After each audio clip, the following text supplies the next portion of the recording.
दोस्तों, कुछ जगहें ऐसी होती हैं जो सूरज ढलने के बाद एकदम खामोशी में डूब जाती है, क्योंकि कोई भी इंसान अंधेरा होने के बाद ऐसी जगहों को विजिट करने का हिम्मत नहीं करता। ऐसा ही एक जगह, ऐसा ही एक महल है हमारे श्रीनगर के जगमगाती हुई रोशनी से काफी ऊपर, पहाड़ियों के बीचों बीच एक ऐसी इमारत जो काफी सदियों से खामोशी में खड़ी है, परी महल। ये जो इमारत है, इसने ना जाने कितनी सारी सदियां, कितनी सारी कहानियां और कितने सारे राज अपने अंदर समेत रखे हैं। सुबह के टाइम यहाँ पर बहुत सारे टूरिस्ट विजिट करते हैं, क्योंकि वहां के ऊपर से जो डाल लेक का व्यू आता है वो काफी ज्यादा सुंदर होता है। लेकिन इसके साथ साथ यहाँ पर कुछ ऐसी कहानियां भी हैं जो सदियों से चली आ रही है, जो यहाँ के लोकल्स अक्सर सुनाते हैं।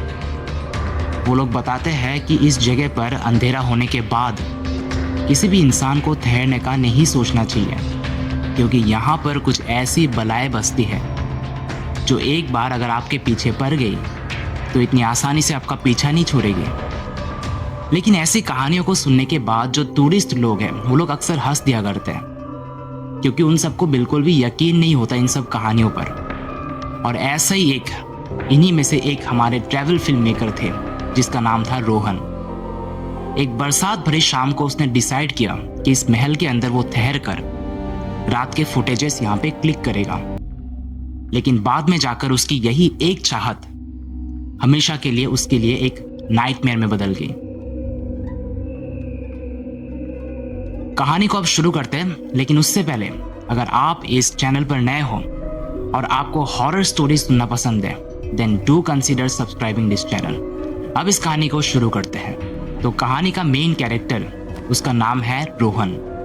वो पेशे से एक फ्रीलांस ट्रैवल फिल्म मेकर था। वो इंडिया के अलग अलग हिस्टोरिकल प्लेसेस को विजिट करता था और वहां पर अपना कैमरा ले जाके उसको डॉक्यूमेंट करता था। उसे घोस्ट स्टोरीज इन सब पर बिल्कुल यकीन नहीं था और बिल्कुल भी उस पर दिलचस्पी नहीं थी। उसका वीडियोस मेनली हिस्टोरिकल, आर्किटेक्चर या फिर अबंडेंट प्लेसेस, ऐसी जगहों पर फोकस रहता था। तो एक दिन उसके दोस्तों ने उसको रेकमेंड किया कि तुम एक काम करो, तुम कश्मीर होकर आओ, लेकिन जब भी तुम वहां पर जाओगे तो परी महल को डेफिनेटली विजिट करना, क्योंकि वो काफी ज्यादा सुंदर जगह है। वहां पर 7 अलग अलग लेवल्स पर बगीचे बने हुए हैं और वहां के टेरेस के ऊपर से तुमको जो डाल लेक का व्यू नजर आएगा वो एक अलग ही लेवल का होगा। वहां पर तुमको काफी अच्छे अच्छे फुटेजेस क्लिक करने को मिलेंगे।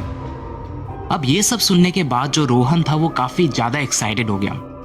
उसने दोस्तों को कहा कि एकदम सही आइडिया है, अगली बार मैं जो ट्रिप प्लान करूंगा वो कश्मीर का ही होगा। अब इसके बाद कुछ दिन बीत जाते हैं और फाइनली उसने एक दिन कश्मीर का ट्रिप प्लान किया। बाद में जब कश्मीर वो जा पहुंचा तो सबसे पहले as according to the plan उसने डिसाइड किया कि मैं परी महल को ही विजिट करूंगा। तो एक दिन वो परी महल को विजिट करने के लिए चला गया। उस समय करीब दोपहर का समय हो चुका था।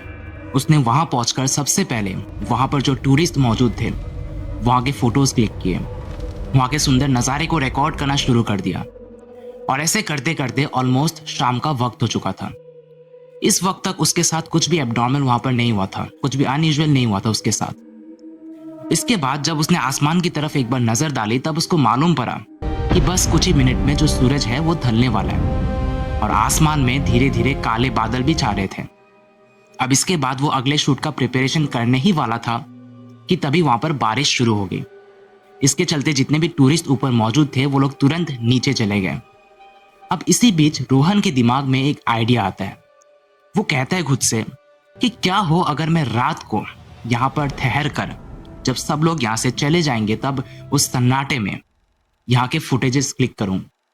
कितना अच्छा फुटेजेस आएगा ना, एकदम बढ़िया आइडिया है। अब इसके बाद क्या होता है कि रोहन को ऊपर से क्लोजिंग अनाउंसमेंट सुनाई देता है। इसका मतलब जितने भी टूरिस्ट महल के अंदर शामिल थे उन सबका जाने का वक्त आ चुका था। तो इसीलिए जितने भी टूरिस्ट वहां पर थे वो सबके सब एग्जिट डोर से एक एक करके बाहर निकल रहे थे और रोहन ने भी अपना सारा सामान पैक करके वो नीचे चला गया। लेकिन एग्जिट डोर से बाहर निकलने की वजह वो एक बड़े से पत्थर के दीवार के पार जाकर छुप गया और वहीं पर वो गेट के बंद होने का इंतजार कर रहा था। उसका प्लान बड़ा ही सिंपल था। उसने सोचा था कि जब सब लोग यहाँ से चले जाएंगे और गेट बंद हो जाएगा तब मैं अपना काम यहाँ पर शुरू कर दूंगा। यहाँ के अच्छे अच्छे फुटेजेस चांद की रोशनी के तले मैं क्लिक करूंगा और उसके बाद जब मिडनाइट यानी कि आधी रात हो जाएगी उससे पहले ही मैं यहाँ से चुपचाप बाहर निकल जाऊंगा। अब इसके बाद जब सभी टूरिस्ट वहां से बाहर निकल गए तब महल में एक सन्नाटे का माहौल छा गया। उस वक्त तक बारिश भी अब रुक चुकी थी। तो रोहन फटाफट फिर से टेरेस के ऊपर तक चला जाता है और वहां पहुंचने के बाद उसको महसूस होता है कि वहां पर ठंडी ठंडी हवाएं बह रही थी और ऊपर से जब उसने नीचे तक देखा तब उसको दिखाई दिया कि रात के अंधेरे में श्रीनगर की जगमगाती हुई रोशनी पूरे दाल लेक पर एक चार चांद लगा रही थी। उसको काफी अच्छा व्यू मिल रहा था। तो उसने इमीडिएटली अपना ट्राइपॉड खोला और उस पर कैमरे को सेट किया और वीडियो रिकॉर्डिंग उसने चालू कर दी। अब इसके थोड़ी देर बाद वो रिकॉर्डिंग को चेक करता है। उसके साथ कुछ अनयूजुअल नहीं हो रहा था इस वक्त तक, लेकिन जब उसने रिकॉर्डिंग को चेक किया तब उसको दिखाई दिया कि सबसे ऊपर वाले टेरेस पर जो पत्थर का आर्कवे बना हुआ है वहां पर कोई तो खड़ा है। कुछ एक ऐसा फिगर है जो क्लियरली दिखाई नहीं दे रहा, लेकिन वो अपनी जगह से बिल्कुल भी नहीं हिल रहा था। उसने काले रंग के कपड़े पहन रखे थे। अब इसके बाद जो रोहन था वो इमीडिएटली स्क्रीन से अपना ध्यान हटा देता है और अपनी आंखों से उस टेरेस की तरफ देखने लगता है, लेकिन उसको दिखाई देता है कि वहां पर तो कोई है ही नहीं।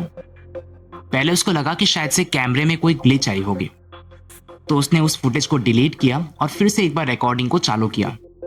करीब 10 मिनट बाद उसने दोबारा उस नए रिकॉर्डिंग को फिर से चेक किया और इस बार भी उसको वही सेम फिगर टेरेस के सबसे ऊपर आर्कवे पर खड़ा हुआ दिखाई दिया और वो अपनी जगह से बिल्कुल भी नहीं हिल रहा था। उसने दोबारा अपना ध्यान हटाकर अपनी आंखों से उस टेरेस की तरफ देखा और इस बार भी उसको दिखाई दे रहा था कि वहां पर रियलिटी में कोई है ही नहीं। अब इसके बाद करीब रात के 10:40 होते हैं। उस वक्त तक वहां पर ठंडी हवाएं बहना बंद हो चुकी थी और पूरे महल में एक अजीब सा सन्नाटा छा गया था। चिड़िया, कीड़े मकोड़े, कोई कुछ आवाज नहीं कर रहा था। लेकिन तभी रोहन को मालूम पड़ता है कि उसके साथ उसने जो ऑडियो रिकॉर्डर रखा था उसमें कुछ तो नॉइज कैप्चर हुई है। उसने तुरंत अपने कानों में हेडफोन लगाया और उसको सुनाई दे रहा था कि कोई तो है जो धीमी धीमी आंच पर कुछ बोलना चाह रहा था और ध्यान देने पर उसको सुनाई दिया कि शायद से ये किसी इंसान का ही आवाज होगा जो कुछ तो बोलना चाह रहा है। उसने फिर अपना हेडफोन नीचे उतार दिया और तब उसको मालूम पड़ रहा था कि आसपास एकदम सन्नाटा छाया हुआ है।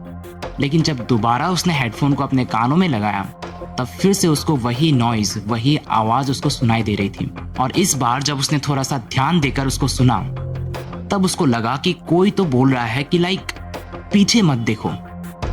ये सुनने के बाद वो इमीडिएटली पीछे मुड़कर देखता है, लेकिन उसको पीछे कोई दिखाई नहीं देता। लेकिन हाँ, एक चीज थी, एक दरवाजा था जो सुबह से शाम तक बंद हुई थी, लेकिन अब वो जो दरवाजा था वो थोड़ा सा खुला हुआ था।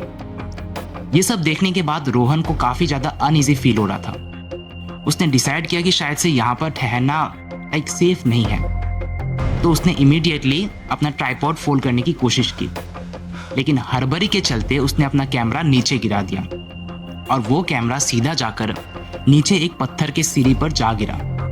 लेकिन उस कैमरे में जो रिकॉर्डिंग था वो अब भी चालू था। रोहन तुरंत नीचे आता है उस सीढ़ी के पास और अपना कैमरा हाथ से उठाता है और कैमरा उठाने के बाद उसको वो रिकॉर्डिंग दिखाई दी। उस रिकॉर्डिंग में वो देख पा रहा था कि अभी अभी उस पत्थर की सीढ़ी से होकर कोई तो एक परछाई जैसी चीज है जो अभी अभी वहां से गुजरी थी।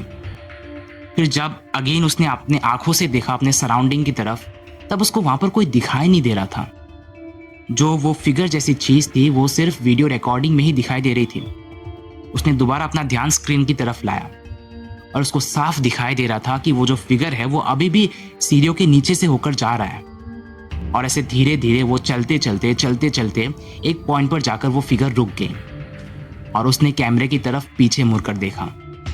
ये देखने के बाद रोहन के रूह कांप गया। वो बहुत ज्यादा डर चुका था। उसने इमीडिएटली अपना सारा सामान पैक किया और वहां से वो भाग रहा था एकदम तेजी से। लेकिन जितना ज्यादा वो तेजी से भाग रहा था उसे उतना ही ऐसा लग रहा था कि शायद से जो रास्ता है वो बिल्कुल खत्म ही नहीं हो रही है। उसे कहीं भी एग्जिट का गेट नजर नहीं आ रहा था। वो बहुत ज्यादा भाग चुका था और इसीलिए वो काफी ज्यादा थक भी चुका था। और एक पॉइंट पर जाकर उसको इतना ज़्यादा थकावट महसूस हो रही थी कि उसके जो कदम है वो धीमे हो गए। वो धीरे धीरे एक दो कदम आगे बढ़ा रहा था। लेकिन अब क्या हुआ कि जैसे जैसे वो अपना कदम आगे बढ़ा रहा था, उसे ऐसा लग रहा था कि कोई तो है जो उसके फुट स्टेप्स को मैच करने की कोशिश कर रहा है। उसके कदमों की आहट के साथ उसे किसी और इंसान या फिर फिगर की आहटें सुनाई दे रही थी। जितना ज़्यादा वो आगे बढ़ रहा था, उतना ही वो कदमों की आहटें उसे मैच कर रही थी। एक पॉइंट पर जाकर वो बुरी तरह से थक चुका था, इसलिए उसके कदम रुक गए और उसके बाद जो कदमों की आहटें थी वो भी रुक गई। इसके बाद फिर से उसने चलना स्टार्ट किया। फिर से उस कदमों की आहट ने उसका पीछा किया और ऐसे चलते चलते आखिरकार फाइनली उसको दूर से वो एग्जिट गेट दिखाई दिया। वो तुरंत अपना जी जान लगाकर एग्जिट गेट की तरफ भागता है और फिर तुरंत उसके ऊपर चढ़कर नीचे कूद जाता है और इसके बाद वो बिना पीछे मुड़े लगातार भागता जाता है अपने होटल की तरफ और फाइनली आखिर में वो होटल जा पहुंचता है। होटल पहुंचने के बाद उसे थोड़ी सी राहत पहुंची। वो थोड़ा सा रेस्ट लेने वाला था, लेकिन जब उसने अपना कैमरा चेक किया तब उसको मालूम पड़ा कि उसका एक कैमरा उसके पास है ही नहीं। उसके दिमाग में एक बात आई कि शायद से हड़बड़ी करते समय उसका एक कैमरा परी महल के अंदर ही गिर गई होगी। अब इसके बाद अगली सुबह वो फिर से परी महल की तरफ जाता है और इस बार वहां के स्टाफ मेंबर के साथ वो अपना कैमरा ढूंढने के लिए अंदर चला जाता है। वो जगह जगह अपना कैमरा ढूंढता रहता है और आखिरकार उसी सेम जगह पर जहां पर उसने ट्राइपॉड को सबसे पहले प्लेस किया था, वहीं पर उसको कैमरा मिलता है। लेकिन जब वो कैमरे के पास गया उसको उठाने के लिए, तब एक बहुत ही शॉकिंग चीज उसको मालूम पड़ी। जो कैमरे में रिकॉर्डिंग थी वो अब भी चालू था, जबकि एक दिन बीत चुका था और अभी तक उस कैमरे का बैटरी पूरी तरह से खत्म हो जाना चाहिए था। जब उसने कैमरा हाथ में उठाया तब उसने रिकॉर्डिंग को दोबारा चेक किया और उसको दिखाई दिया कि करीब 40 मिनट तक वहां का नजारा वहां पर कैप्चर होकर रखा है। इनिशियली वहां पर कुछ भी अनयूजुअल नहीं था, सिर्फ वहां के खाली टेरेस का दृश्य रिकॉर्ड हुआ था। लेकिन क्लिप के सबसे आखिरी 12 सेकंड में उसने कुछ ऐसा देखा जिसे देखने के बाद उसके पूरे रूह कांप गए। उसने देखा कि वो जो परछाई जैसी चीज है वो ठीक कैमरे के फ्रेम के एकदम नजदीक से होकर जा रही थी, धीरे धीरे आगे बढ़ रही थी बिना कोई आवाज किए। और एक पॉइंट पर जाकर वो परछाई जैसी चीज एकदम से रुक जाती है और पीछे मुड़कर कैमरे की तरफ जूम करके देखती है और इसी बीच जो रिकॉर्डिंग था वो एकदम से बंद हो गया। रोहन ने अपने आंखों से जो विटनेस किया उसको समझाने के लिए वो किसी भी हालत में नहीं था। वो कोई भी एक्सप्लेनेशन नहीं दे पा रहा था इस चीज के बारे में। वो काफी ज्यादा डरा हुआ लग रहा था। उसने उस फुटेज को किसी के सामने कभी रिवील नहीं किया और उस दिन के बाद उसने डिसाइड किया कि वो कभी भी ऐसी जगहों पर शूट करने के लिए नहीं जाएगा। अब रोहन के साथ एग्जैक्टली क्या हुआ था ये तो सिर्फ वही समझ सकता है। लेकिन हाँ, एक बात मैं आप सबसे कहना चाहूंगा कि अगर कभी भी आप परी महल को विजिट करने का सोचते हो तो डेफिनेटली वहां पर जाकर वहां के सुंदर नज़ारे को एंजॉय करना, वहां के व्यू को अच्छे से रिकॉर्ड करना, वहां पर अपना फोटो खिंचाना। लेकिन हाँ, एक बात जरूर से याद रखना कि शाम ढलने के बाद जैसे ही आपको मालूम पड़े कि सूरज डूबने वाला है, सभी टूरिस्ट के साथ मिलकर वहां से बाहर निकल आना। क्योंकि अगर रात के समय आपने भी वहां पर ठहरने के बारे में सोचा तो आपके साथ भी कुछ वैसा ही हो सकता है जैसा कि रोहन के साथ हुआ था। अब इस कहानी को मैं यहीं पर अंत करता हूँ। आई होप आपको कहानी सुनकर अच्छा लगा होगा। अगली वीडियो में मुलाकात होगी, तब तक के लिए take care and good night.